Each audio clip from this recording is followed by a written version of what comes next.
In the second of a two-part series on dementia, we offer information for family members and explore what it means to be a family member of someone with these brain disorders. Changing roles when someone you love has dementia, next on Speak Your Mind.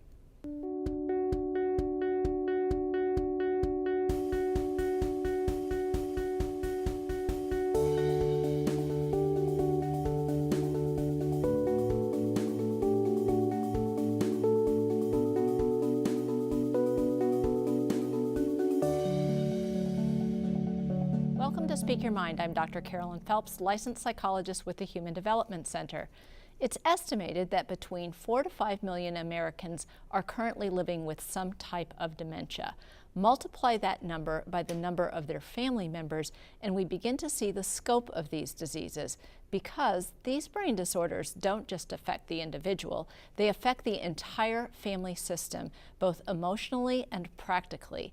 My two guests tonight will help us understand what it means to be a family member of someone with dementia, one from her professional experience and one from her personal experience. So if you have questions about this topic, call them in now. Locally, dial 218-788-2844 or call toll-free at 1-877-307-8762. We'll be answering your questions throughout tonight's show.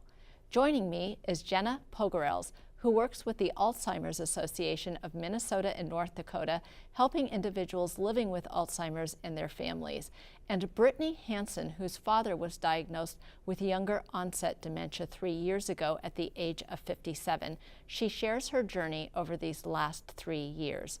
Thanks to both of you so much for coming here tonight. And I think like a really nice place for us to start, Jenna, would be since, you know, Brittany is an expert on one and you're an expert on sort of thousands of, so it's different perspectives of what your experience has been that for family members when they hear that their loved one has dementia or learn of the diagnosis. It's a really great question, and you know, it so varies throughout the emotional tolls that it's taken on families, and when they first hear about it, there's a lot of emotional just spectrum that I see. So some from who have been in the diagnostic experience for quite some time, so many years it may have taken them to get a diagnosis, and I've had people say, I'm so relieved just to know what's happening and what's going on, and we can kind of create a plan from here. To those that are, it takes a real big toll on grief, and to kind of think about what is the future going to look like now, and what differences do we have to make in our plans for retirement or for thinking about legal and financial planning and things like that. So there's been a variety of emotional and just practical things that people start to think about. And I would say early on, a lot of times it could be even some denial around, is this really happening to my family member? And I would imagine even within a family, you have different reactions then as well, that not every member of the same family has the same reaction. Absolutely, and I think that goes in hand with the relationship that person has with someone too. If it's an adult child versus a spouse or you know, a parent or you know, a sibling, you're going to have a different relationship with that individual, and that's going to be really indicative of how you're going to kind of cope with that grief or cope with that loss or cope with the diagnosis. Brittany, take us a little bit through what it was like for you in terms of your father getting this diagnosis, and then just your own experience of that. Yeah, so I would echo what Jenna said completely. Except our journey started early on with symptoms, and the denial started very early with the symptoms. We kind of knew that it was going down the path of dementia, but we didn't want to believe it. So back up a little bit, my mom was very sick and my dad was full-time caregiver to her for a long time. So we thought it's got to be caregiver burnout, it's got to be a number of different things, but it couldn't be dementia. And, you know. And especially he was so young as exactly. well. Yeah, exactly. So it was one of the last things we thought it was going to be. And fast forward through many different doctor's appointments and tests and that type of thing. And we finally have a care conference and sit down with a neurologist and get the definitive diagnosis. And it was much more relief than it was going through that denial. It was now we can make a plan, and now we know what our future sort of looks like, at least a little bit more, and knowing that he'll go into a facility and this will be our new normal, so we can move forward with it. It wasn't easy, it was still very difficult, but it was an answer, more or less. And I would imagine, and I don't know if this was your experience at all, that some people have that experience of it answers this question that we've had in our hearts and in our minds for so long, but now that we have that answer, it opens up a whole bunch of other questions. And was that part of your experience or your family's experience? Somewhat, I would say. There were a lot of things that we needed to navigate that we didn't realize we needed to navigate. For example, Medicaid and him moving into a facility and how that conversation was going to go and how terrible that conversation went. But for the most part, we did a lot of research after it was symptomatic and him forgetting things, and we looked at more holistic treatment, that type of thing, and we didn't know what to expect, but we did a lot of research up to that point. So yes and no, I guess, to answer your question. So what are the challenges that families are faced with, and just in sort of the avalanche of new information that they need to learn? Well, I think that you just said it, the avalanche of information. There's just so much information that you can get. And then at times, a lot of times families will come in and meet and say, I didn't get any information. And whether or not it's a case of they just didn't realize they got the information and they weren't processing it, as the doctor was saying, or they truly sometimes don't get that information from their medical provider. And so they're seeking out that information. So it's really navigating, like Brittany mentioned, it's navigating where to go next and what is going to be appropriate for that family as far as moving forward on the plan, certainly involving that individual who's been diagnosed as much as possible in the beginning, when they're still, hopefully have some of that cognition and ability to do that. But there is so much information. How do you kind of weed your way through it? And one of our great resources at the Alzheimer's Association that we have is having care consultants that can kind of help families through that process and through that journey and have those resources available. You mentioned the importance of including the person with the dementia in the future planning and in the care planning to the extent that they are able. Talk a little bit about that, because I think a lot of families may be in a position of just wanting to take over, and simultaneously, how do you navigate including someone who's thinking may be impaired as well? And I think Brittany brings up a really good point that in the beginning, typically families will see symptoms before there's a diagnosis. And oftentimes when I'm having a conversation, even over the phone, if I just get a referral or if some family has called in, one of my first questions is how long have you been noticing these changes with this person? Because more often than not, they've been noticing it for a longer period of time. So maybe this person might be a little further along in the disease process than they might realize. And so it depends on kind of where that person is. If they're in those earlier stages, we want them to be involved because this is their future. We want them to fill out their advanced healthcare directives and tell everyone what they really want and be more proactive about their future. As the disease progresses and as dementia progresses, there does come a time where kind of safety concerns come in hand, and we talk about with the families about what that means. Does it mean safety in the home? Does it mean safety outside in the community? What kind of safety concerns are we looking at? What kind of judgment calls is this person making? There's a lot of different things and a lot of different avenues that could be problematic for that person that they may need some assistance with. And to really focus with that family to figure out where that person is at in that capability, because there is dignity with that person still. They still should be able to make their own decisions as they are appropriate. Tell me what that was like, Brittany, for your family and your father with that, about just how the extent to which you could include your father in those decisions and just some of the hard decisions that you all had to make.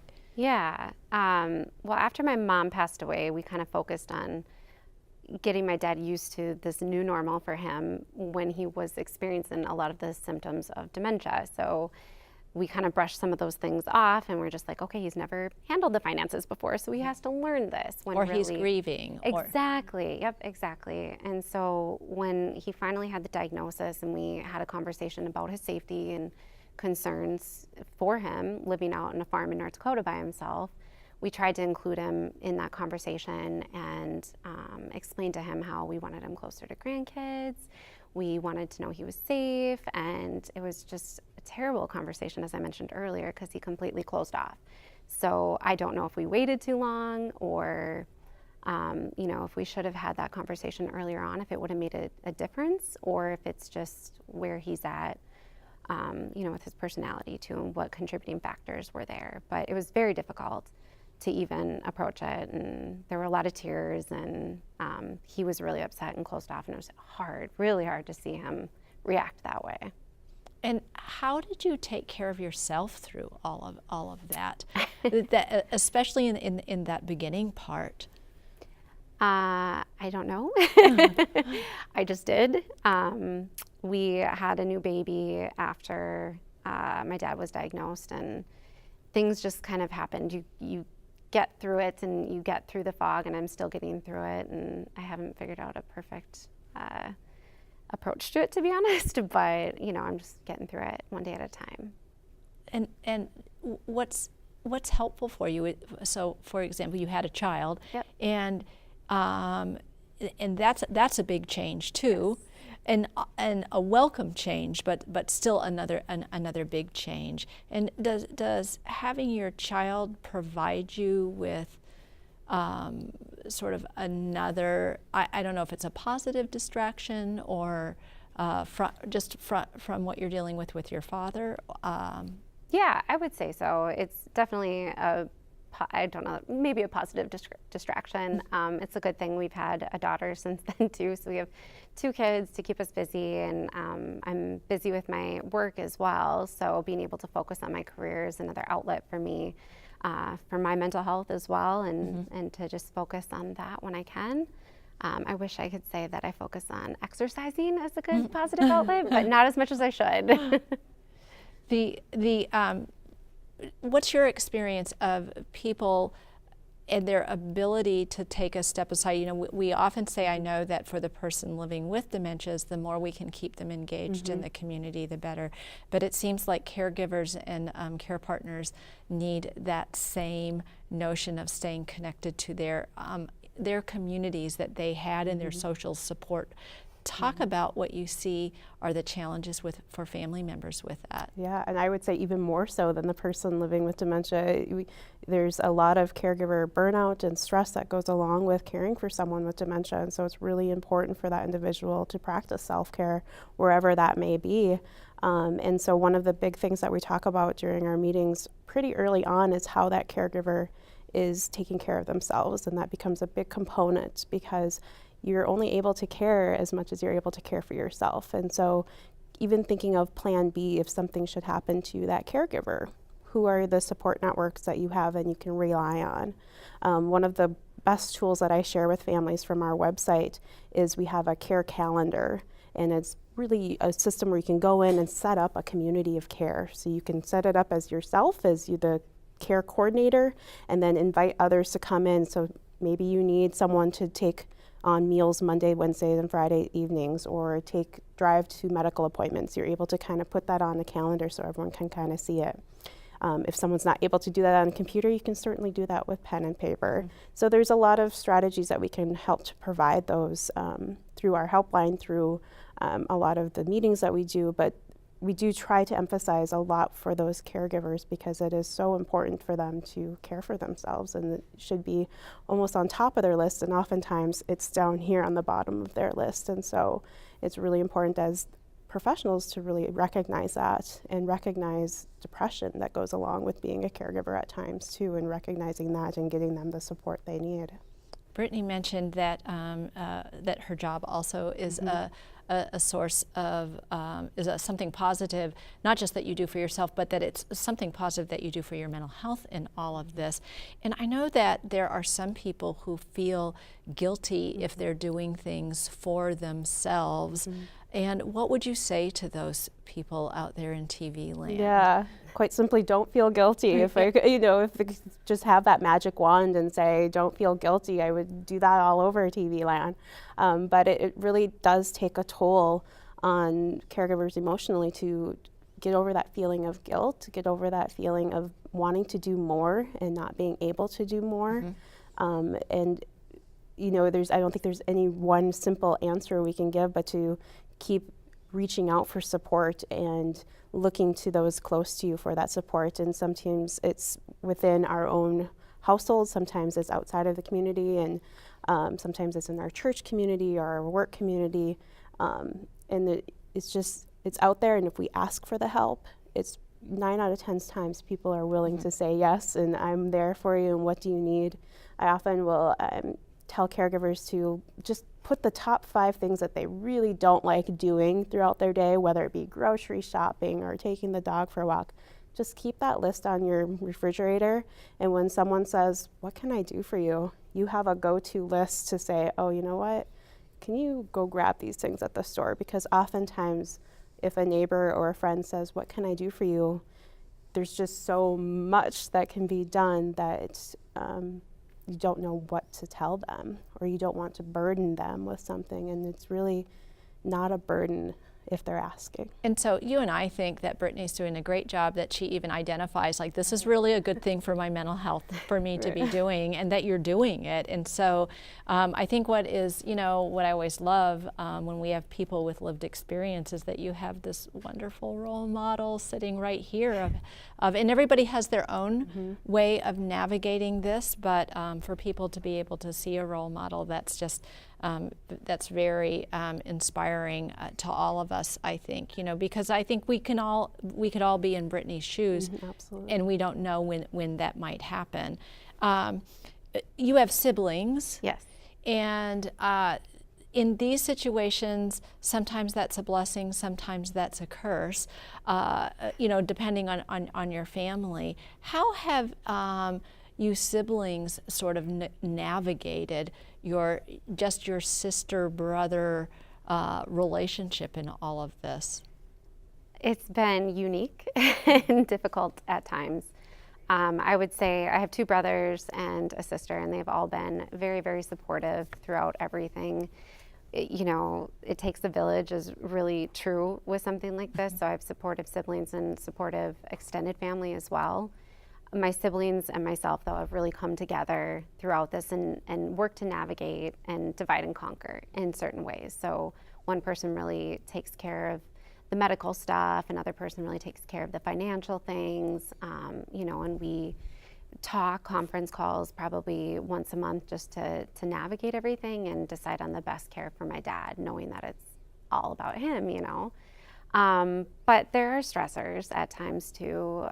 Our family farm is one of those, for example, and none of us really want to get rid of it. We don't really want to sell it, but we know we must. We know we have to. It's 5.5 hours away from me and 7.5 hours away from my older brother. So it's been interesting trying to offload that a little bit. Another dynamic, my younger brother is about 7 years younger than me. So at times, he's grown up with this and grown up with my mom being sick and had to deal with the death of a parent very early on. So we totally feel for him and, want to help him and help protect him as much as possible, but also knowing he has to transition into more of an adult role at 24 years of age.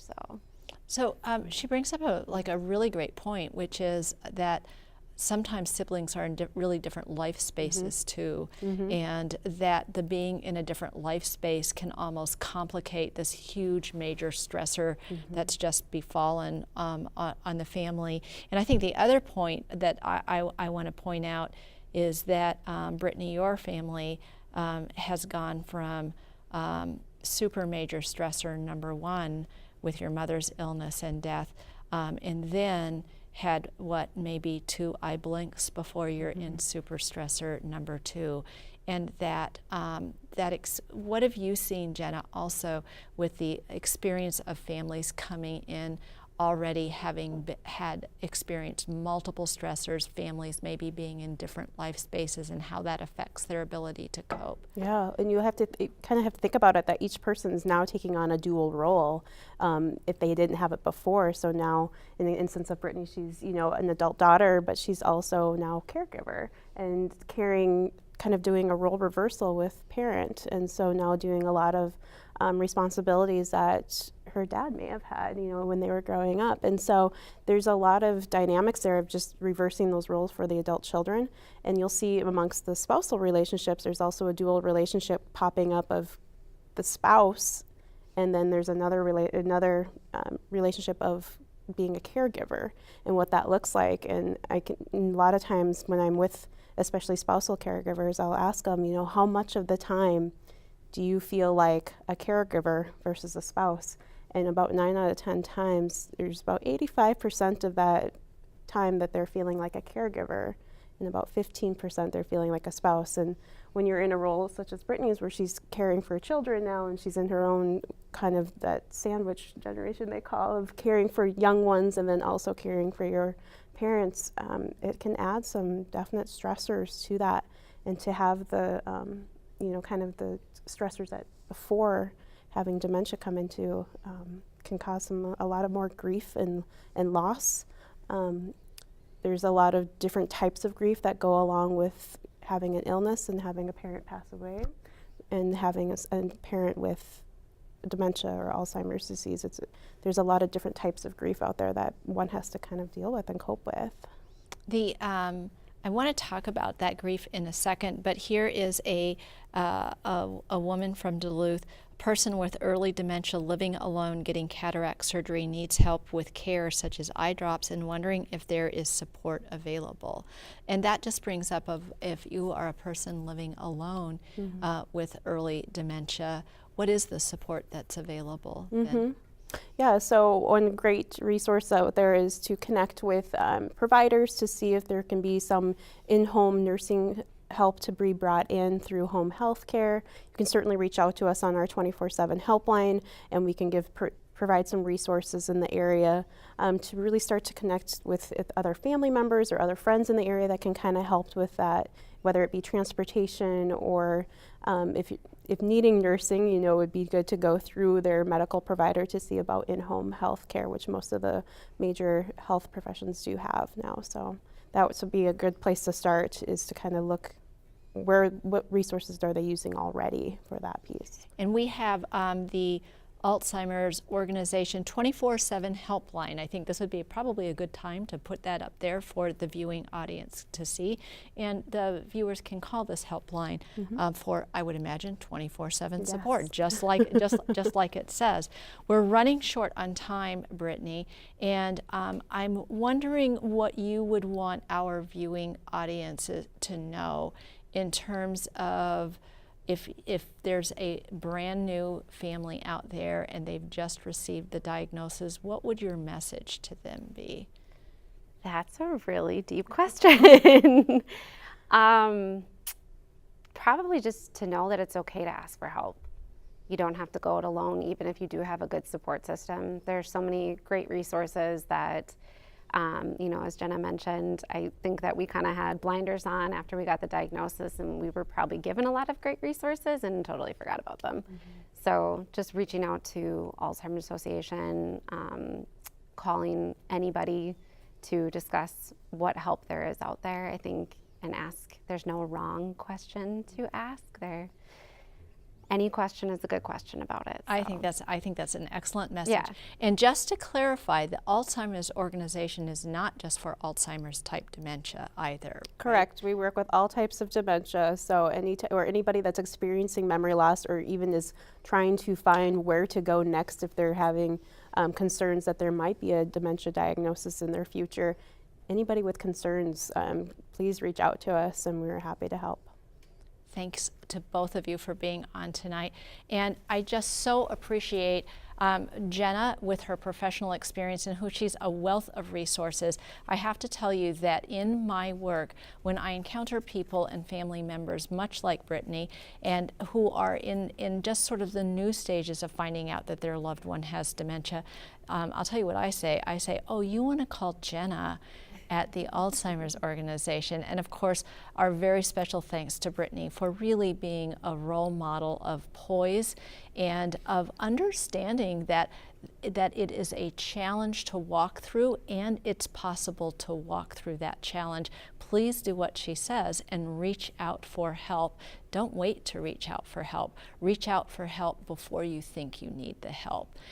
The last thing that I want to say is I want to send out our thoughts and our prayers to Parkland, Florida. There have been too many shows, and I don't frankly remember how many now, where we have sent out our thoughts and prayers. What I will tell you is that we will keep sending out our thoughts and prayers to those communities who are grieving. Please hang in there, and you ask for help too. Thanks so much for joining the discussion, and don't forget to visit us on the web at speakyourmindonline.org, where you can find a schedule of our topics and resource links. Join us again next week when we'll be talking about empathy and how it can transform your life. I'm Dr. Carolyn Phelps. Thanks for watching, and good night.